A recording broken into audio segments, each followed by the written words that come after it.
Assalamualaikum warahmatullahi wabarakatuh. Pelajaran kita pada hari ini ialah 5.7 5.7 Properties of Ionic Compound and Covalent Compound. Okay, this is the last part in Chapter 5 Chemical Bond. Okay, what is ionic compound? First, we need to make a quick revision. Okay, what we have learned in ionic bond and covalent bond. Okay. In ionic bond, we have learned that metal atom donate electrons to non-metal atom. Okay, this transfer of electron is done to achieve a stable electron arrangement. So when metal atom donate electrons, metal ion is formed, and non-metal atom receive electron to form non-metal ion. Metal ion and non-metal ion attracted to each other by a strong electrostatic force, which is called ionic bond. So the new compound form is called ionic compound. Okay, bila metal atom and non-metal atom tu dia dah berlaku transfer of electron, so ions tu attracted to each other. Okay, so itu dah membentuk a new compound. The compound is known as ionic compound. In covalent compound, okay, two non-metal atoms share a pair or two pairs or three pairs of electrons to achieve a stable electron arrangement.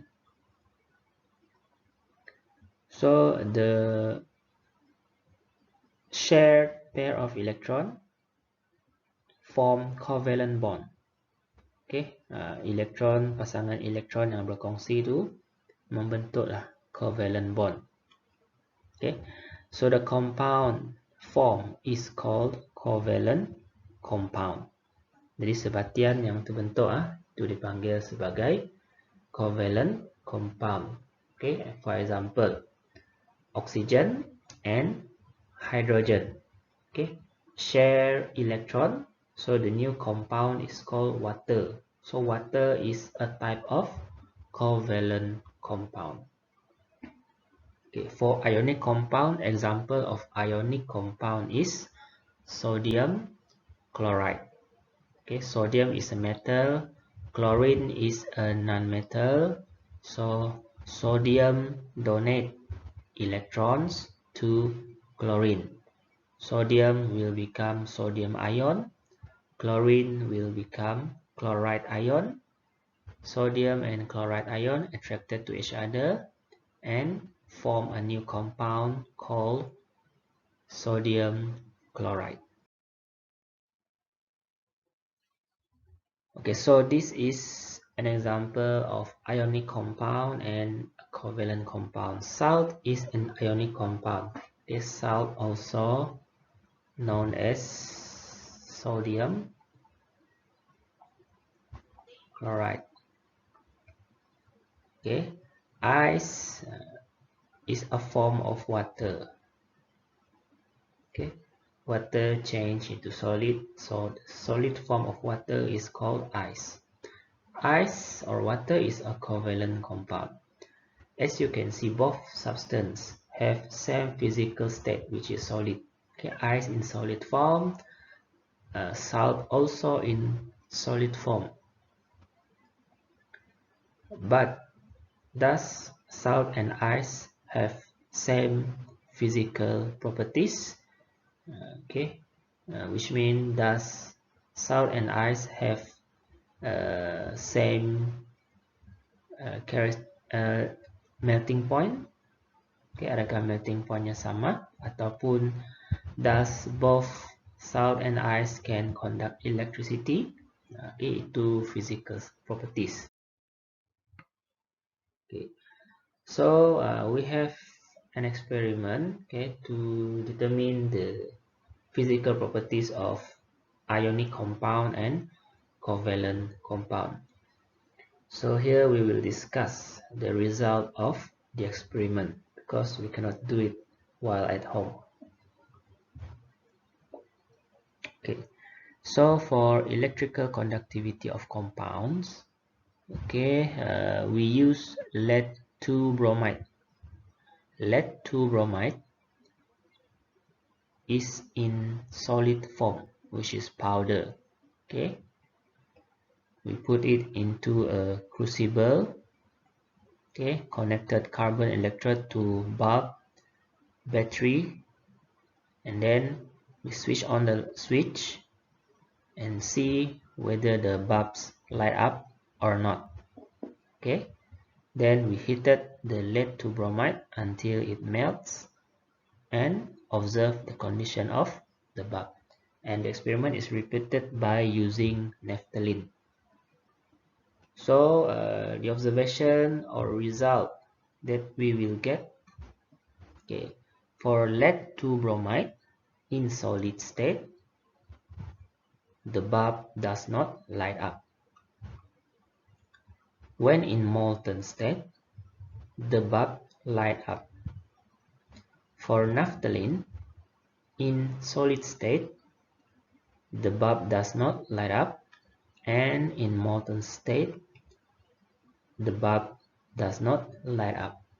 Okay, so the only condition or state of compound is molten lead-2 bromide. The bulb will light up. So we look at lead-2 bromide. Lead-2 bromide is an ionic compound. Naphthalene is a covalent compound. Okay, lead is metal, bromide is non-metal. So lead-2 bromide is an ionic compound. Naphthalene, we look at the chemical formula. C is carbon, which is non-metal. H is hydrogen, also a non-metal element. So if two non-metal elements in a compound, so the compound is a type of covalent compound. So from this experiment, we know that ionic compounds can conduct electricity in molten state, but not in solid state. Covalent compounds cannot conduct electricity in both solid and molten states. Experiment B, solubility of compound in water and organic solvent. Okay, so we have magnesium chloride dissolved in water and in cyclohexene. So can magnesium chloride dissolve or soluble in distilled water and cyclohexene? Okay, the result, magnesium chloride soluble in distilled water but insoluble in cyclohexene. Naphthalene insoluble in water and soluble in cyclohexene. Magnesium chloride is an ionic compound. Okay, magnesium is a metal, chloride is a non-metal, chlorine. So let's make magnesium chloride is an ionic compound. Naphthalene, okay, sorry, no naphthalene in here. So ionic compounds are soluble in water but not in organic solvent. Covalent compound does not soluble in water but soluble in organic solvent. Okay, we have naphthalene actually. Naphthalene insoluble in distilled water, soluble in cyclohexene. So naphthalene is a covalent compound. Okay, ionic compounds only soluble in water. but not in organic solvent. However, covalent compound does not soluble in water but soluble in organic solvent. Okay, organic solvent that we use is cyclohexene, which is also a covalent compound. Okay, cyclohexane is a covalent compound. So covalent compound only can be dissolved in a covalent compound. C, melting point of boiling and boiling point of compound. The reactant that we use is magnesium chloride and naphthalene again. So both substance is put into a test tube and in a water bath as shown in figure 5.3. So the observation, magnesium chloride still in solid form. Okay. Inference, the melting point of magnesium chloride is higher than water. Okay. Water boils at 100 degrees Celsius. So if magnesium chloride is still in solid form, that means magnesium chloride has a higher melting point than water. Naphthalene change into liquid. Okay, you have done this experiment in chapter 2, melting point and freezing point of naphthalene. So the inference is naphthalene has low melting point than water. Okay, so ionic compounds have a higher melting point and boiling point. Covalent compound have a lower melting point and boiling point. Okay, so now we will discuss the electrical conductivity of ionic compound and covalent compound. Okay, so ionic compound in solid state, ions cannot move freely because they are tied by strong electrostatic attraction force. Therefore, solid ionic compound cannot conduct electricity. Okay, so ini sebabnya mengapa ionic compound dalam solid state, keadaan pepejal, dia tidak mengalirkan arus elektrik because ion cannot move freely. Okay, ions carry charge. Ion tu membawa charge positif dan negatif. Tapi kalau ion tu tak boleh move freely, maksudnya charge tu juga tidak boleh move freely. Charge tak boleh bergerak lah. Okay, so solid ionic compound cannot conduct electricity. Okay, in molten or aqueous solution, ions can move freely because electrostatic attraction forces have been overcome. Molten or aqueous solution of ionic compound can conduct electricity. Okay, maksudnya di sini bila dia dah molten, melt, dia dah cair ataupun dia boleh dissolve in water dalam bentuk solution. So ions now can move freely. Okay, move freely to the negative and positive terminal. Okay, positive will move to the negative terminal. Okay, negative ion will move to positive terminal. So molten or aqueous solution of ionic compound can conduct electricity.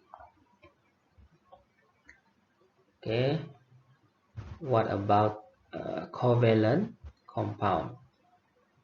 Molecules in covalent compounds are neutral and do not carry any charge.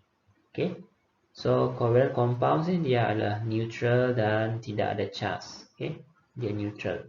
So bila neutral, apa yang dia nak bawa? Dia tak ada bawa any charge. So covalent compounds do not conduct electricity in all state, sama ada in solid, liquid or gas lah, because they are neutral and do not carry any charge. So kena ingat lah, explanation ini. Okay, solubility in water. Most ionic compounds are soluble in water but are not soluble in organic solvent. Okay, kebanyakan ionic compound boleh larut dalam air, tapi memang tak boleh larut dalam organic solvent. Organic solvent ni dia terdiri daripada covalent compound jugalah. Okay, so ionic compound cannot dissolve ataupun do not soluble in covalent compound. Begitu juga sebaliknya, covalent compound cannot dissolve in ataupun soluble in ionic compound atau solution. And in water, organic solvent cannot soluble in water. On the other hand, most covalent compounds are not soluble in water but are soluble in organic compound, organic solvent. So covalent compound soluble in organic solvent. When dissolved in water, water molecules help to overcome the electrostatic force between ions and break down the lattice structure of the solid compound. As a result, ions can move freely in water. Okay, kita dah belajar dalam ionic bond. Okay, there are electrostatic attraction force between ions. Okay, so electrostatic force between ions dia sangat kuat. Tetapi, okay, water molecules are able to overcome the electrostatic attraction force. So nanti lattice structure of the solid compound are breakdown. So ions can move. Okay, seperti yang kita dapat lihat dalam diagram. Okay, kita juga dah belajar dative bond. Okay, dative bond, di mana dative bond ini bukan dative bond, yang ini. In a water molecule, oxygen atom has a higher electronegativity than hydrogen atom. Okay, kita dah belajar tentang electronegativity. Oxygen ni higher electronegativity than hydrogen atom. Okay, so oxygen ni dia akan lebih bersifat negatif, hydrogen akan jadi bersifat positif lah. Okay, this causes the electron share in the covalent bond to be pulled towards the oxygen atom. The unequal sharing of electron create partial negative charge at the oxygen atom and partial positive charge at the hydrogen atom. So hydrogen atom ni dia partially positive charge. Oxygen juga pula partially negative charge. So bila dia ada positive and negative dalam water molecule, chloride ion ni negatif kan? Cl negative, okay, are attracted to the positive side of the water. Sodium pula, sodium ni positive, are attracted to the negative side of water. Dia akan attracted to oxygen lah. Okay, chloride akan attracted to hydrogen. So daripada sini kita lihat lattice structure of ionic compound ni dia akan pecah lah. Okay, dia akan tertarik dan melarut dalam soluble in water. Alright. Organic solvent cannot overcome electrostatic forces between ions in a solid ionic compound. So ionic compounds are not soluble in organic solvent. Okay, organic solvent ni dia tak cukup, dia tak dapat mengatasi electrostatic force between ion. So sebab tu ionic compound cannot dissolve in, do not soluble in organic solvent. Okay, last one, melting point and boiling point. Ionic compounds have high melting point and boiling point. Therefore, ionic compounds are not easily volatile. Okay, kenapa ionic compound have high melting point and boiling point? Ini disebabkan oleh strong electrostatic attraction force. Okay. Ionic compound like sodium chloride consists of positive ion and negative ion that attract one another by strong electrostatic force. Daya tarikan elektrostatiknya sangat kuat. Okay. Tapi kuat macam mana pun bila larut dalam air, dia boleh soluble lah, larut dalam air. Tapi bila kita nak pecahkan dia secara fizikal lah, tak boleh. Kita kena heat dia, kita kena panaskan dia. Heat until it melt. Okay. High heat energy is required to overcome the strong electrostatic forces so that the ionic compound can melt or boil. Sodium chloride has a high melting and boiling point. Okay. So kena ingat between negative and positive ni ada strong electrostatic force. Dia sangat kuat. So ion-ion tu tersusun padat dan rapat dan teratur. Okay. So awak nak pecahkan dia punya position tu, awak kena panaskan lah, heat, dan suhu yang sangat tinggi diperlukan. Okay. Meanwhile, in covalent compound with a simple molecule have low melting point and boiling point. Covalent compound with simple molecule are easily volatile. Okay, mudah meruap bila dipanaskan. Okay, molecule in simple covalent compound ni dia hanya diikat oleh van der Waals attraction force between molecule. Van der Waals ni is between molecule. Covalent compound tu dalam molekul. Ini covalent compound. Sharing electron is covalent compound. Okay. Van der Waals attraction forces between simple molecule and covalent compounds like methane are very weak. Okay. Simple molecule ni attraction forcesnya, van der Waals-nya adalah sangat lemah. So low heat energy is required to overcome the weak van der Waals so that the covalent compound can melt or boil. So melting point of naphthalene is very low and boiling point also low.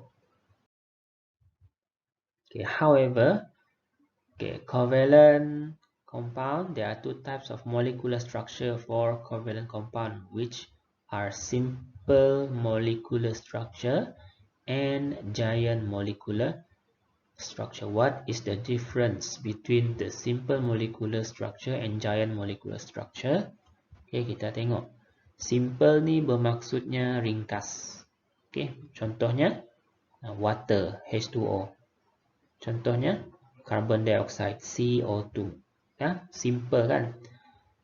H ada 2, O ada 1. Carbon ada 1, oksigen ada 2. Okay, itu simple. Kalau kita ada giant molecule, okay, giant structure, for example, silicon dioxide. Okay, silicon dioxide ni dia membentuk struktur yang sangat besar. Okay, dia boleh bergabung antara satu sama lain, membentuk satu yang sangat besar lah, silicon dioxide.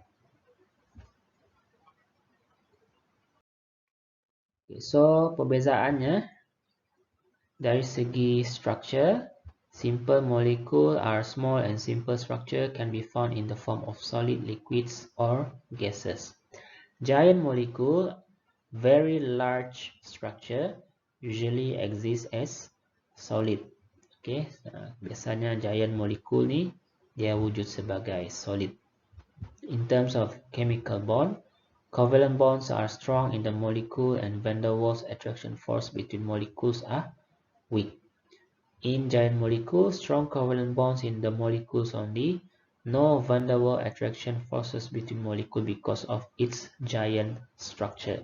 Okay, so dalam giant molecule ni tidak ada van der Waals attraction forces between molecule because of its giant structure. Okay, melting point and boiling point low because only little heat is required to overcome the weak van der Waals attraction forces between molecule. Okay, in giant molecule, high because a lot of heat is required to break a strong covalent bond. Okay, so giant molecule ni dia bukannya van der Waals attraction lah, dia boleh membentuk covalent bond di antara molekul-molekul. Okay, that's why melting point and boiling point-nya is higher than simple molecule. Okay, dia ada banyak covalent bond dan perlukan lebih banyak haba lah untuk break the strong covalent bonds.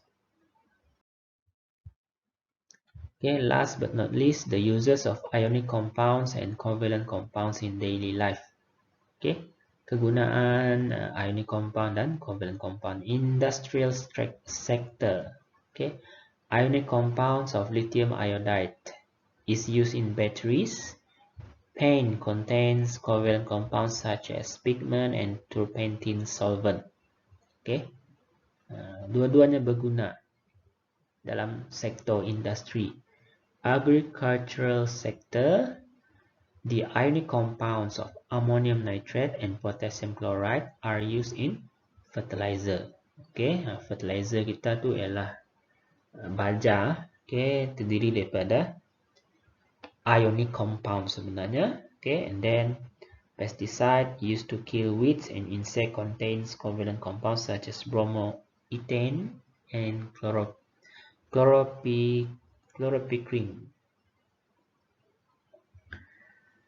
Okay, ini untuk membunuh rumput lah dan juga serangga.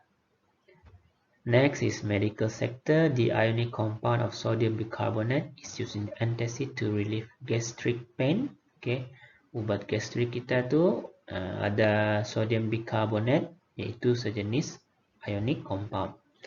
In paracetamol, C8H9NO2 is a covalent compound used to treat fevers and irritation. And the last one is domestic use. Detergent contain ionic compound sodium chloride, which is used for domestic cleaning. Okay, and glycerol is a covalent compound added to skincare products to moisture skin and help to prevent dry skin. Okay, so itulah yang kita nak belajar hari ini, iaitu tentang ionic compounds and covalent compound. So itu saja penerangan daripada saya. Saya rasa subtopik ini mudah saja. Okay, banyakkan membaca, insyaAllah boleh dapat tangkap dan fahamlah. Dan syaratnya awak kena mahir lah tentang ionic bond, covalent bond, tentang electronegativity yang kita dah belajar dalam apa? Dative bond. Itu semua ada kaitan antara satu sama lain dalam chemical bond ni. Okay, so itu saja. Sekian. Terima kasih.